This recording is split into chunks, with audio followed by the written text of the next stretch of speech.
We're in Clovis, California. We just finished installing a Wayway faucet. These are straight out of Amazon. This product here has over 11,800 5-star reviews, so 4.8 out of 5, which is fantastic. We use this product in our own home, and it works great. It's a 5-year guarantee on the faucet, so that's good. Comes in brushed nickel. It's the high arc, and then a pull-down sprayer, and super faucet. So we've been setting these for folks around town. People are pleased, mainly because we can get these for about half to a third the price of the big name brand manufacturers, Moen, Delta, whatnot. Anyways, we like the faucet. That's the product here. Your documentation is sitting right here, and there's a couple of spare parts that come with it, but this mainly is your warranty, 5-year, whatever. We'll leave that documentation with you.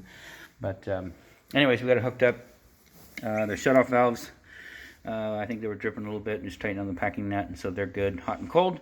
That's all existing. So the only thing we've done is taken, you can see the new hot line with the red tag on it, and then the new blue line right there with the blue tag on it, just hooked up to the valve. So lots of flow now. Outside of that, this installation is done.